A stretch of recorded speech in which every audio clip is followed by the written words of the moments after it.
So you can see here the Apple income statement, and you can see that they had $75 billion of revenue in Q4 2015. Q4 is the last 3 months, so it's October, November, December. In just 3 months, they generated $75 billion of revenue. Now, what is revenue? Let me ask you that, Maduri or Thompson. It's what you've earned throughout the period of the quarter. What does that mean? Terrible definition. It's what you've taken in. Nope. Sort of, yes. But can you be more specific? Is it definitely cash I've taken in? It could be anything. Or profit would be what you've earned. Your revenue. It's definitely not profit. Yeah. Your revenue includes your expenses. No. Or it doesn't include your profit. Your profit. Your profit equals your revenue minus your expenses. Yeah, I'm just asking you about revenue. Yeah. Your revenue is the opposite of that. Revenue is just sales. Revenue, sales, turnover, receipts, they all mean the same thing. We'll worry about costs and profits in a second. But when it comes to revenue, how do you know something is revenue? Obviously, if it's a retailer, right? When you sell the sweater and you get cash for the sweater, you understand that's revenue, for sure. But can revenue be more complicated than that? Sure, right? I mean, what if your law firm, right, you said, you gave us an invoice for $50,000, and I said, wait a second, I only used $40,000 of resources. How much revenue should you book? And what if I told you I'm not going to pay you for 60 days? Is it revenue still? All of these questions are actually pretty important. And recognizing revenue is actually pretty difficult. And we call it revenue recognition. And sometimes, if you're really fancy in business, we call it RevRec. RevRec. And obviously, RevRec is simple in some businesses and not so simple in other businesses. And in general, the kind of idea for when you recognize revenue. When do you recognize revenue? Typically, it's when, and this is a general rule, it doesn't always apply, but in general, it's when what? You guys know? Quinn, maybe? It's when title to the product has passed to the customer.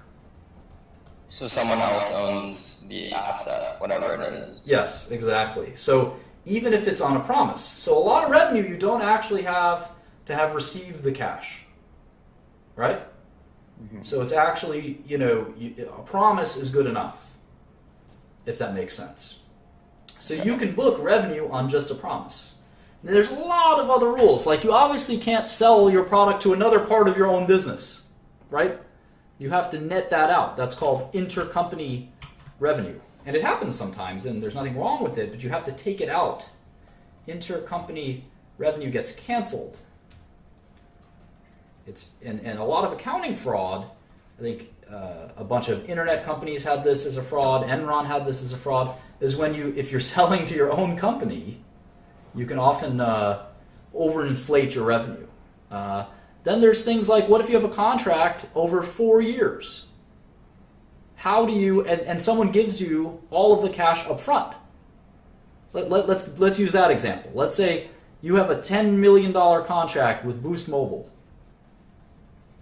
Boost Mobile. You're Young Jeezy.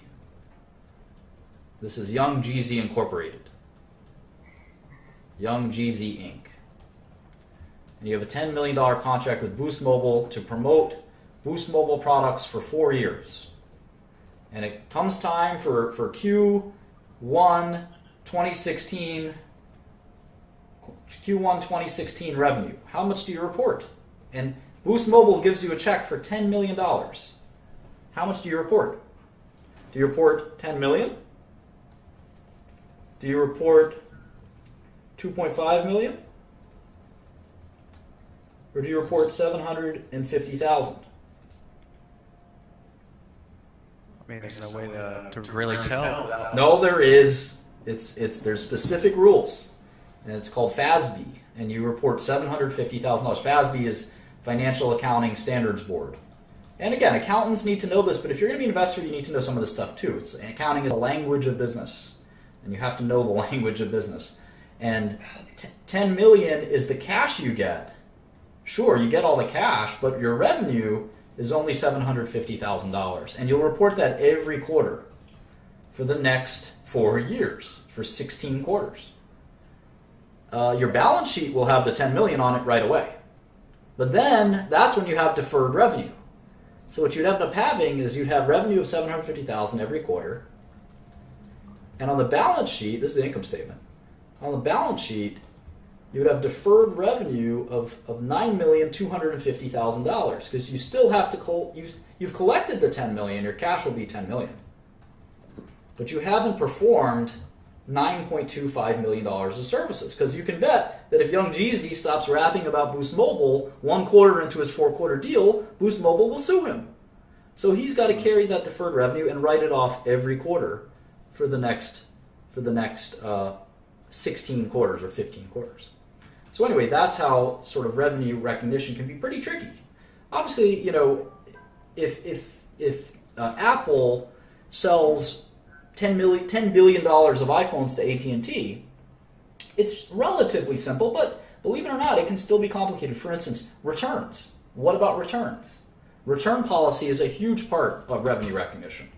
Oftentimes, companies like Apple will have a return policy. So they'll say, you know what, AT&T, if you return us any of your phones, we'll give you your money back for the phones that you return. And some companies have no return policy. It really depends on your company. But a return policy is somewhat common, and you have to reserve revenue for return policies and all kinds of things like that. So anyway, there's a lot of complexity to revenue recognition. It may seem really simple, but sales are not as simple. All right. So next we have something called COGS, or cost of goods sold. What's a cost of... I'm going to take off. Thanks All right. a lot. Yeah, thank you. Hopefully someone can bring in... thanks, Ken. Someone can bring in another financial expert up in here. So COGS, C-O-G-S, cost of goods sold. Cost of goods sold... Go ahead, Marlon. That'd be the value of the goods sold. Nope. Period. Nope.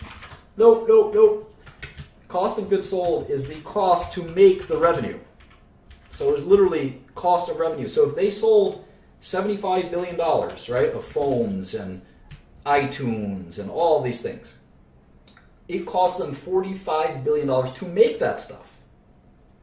So they have a margin left over, and that's called the gross margin. Gross margin.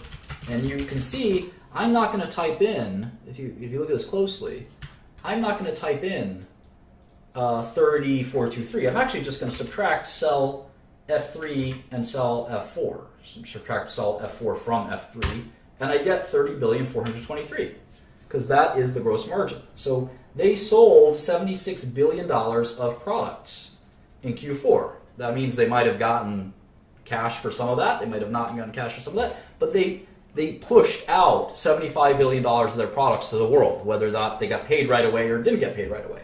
And it cost them $45 billion to make that stuff.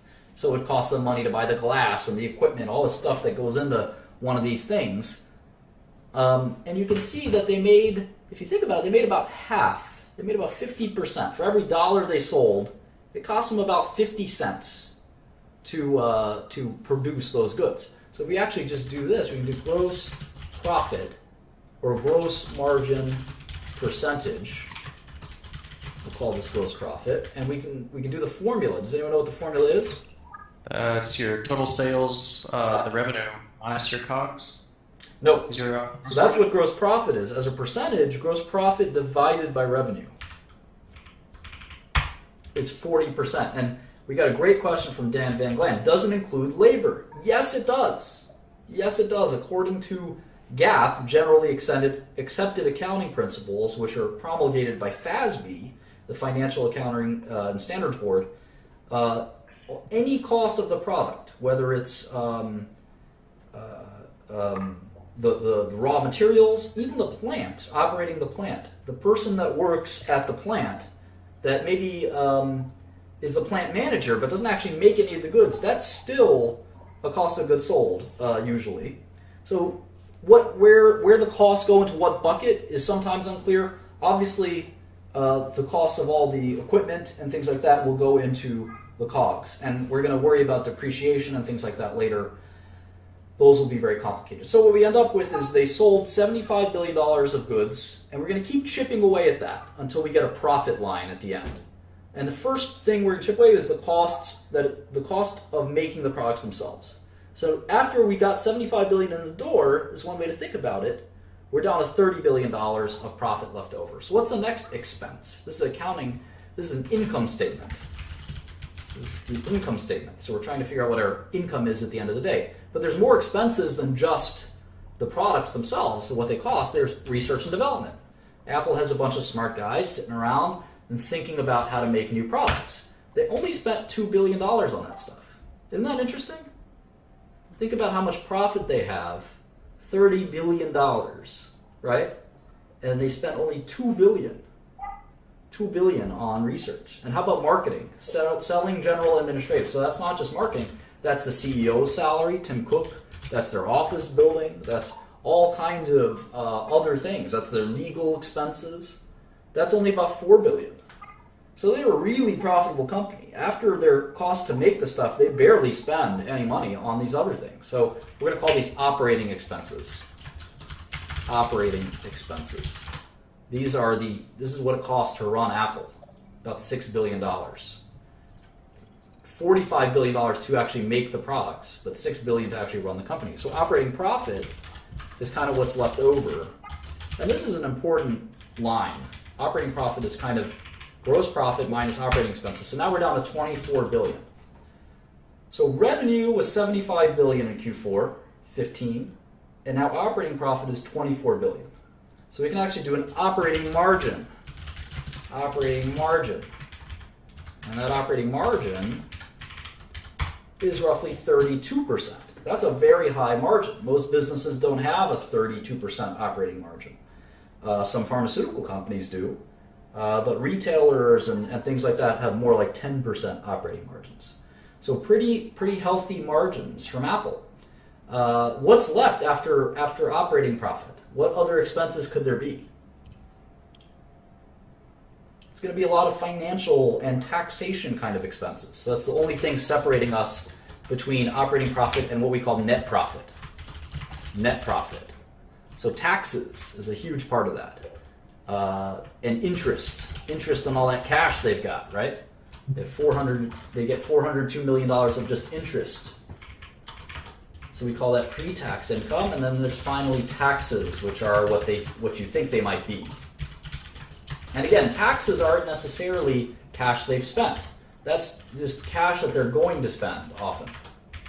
And what we're left with is $18 billion. So we can calculate again a net margin percentage.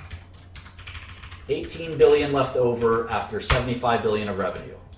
So 24 cents. Every dollar that Apple gets from you, they keep 24 cents. Isn't that interesting? We can also calculate a tax rate. What does Apple pay in taxes? Well, they're making 24 billion before taxes. They spent 6 billion on taxes, so 6 divided by 24 is 25%. How about that? Apple pays double or triple the tax, or we all pay double or triple the tax that Apple pays, even though Apple is a corporation. So that's what a lot of people don't like about corporate America. 25% tax rate, that's pretty low.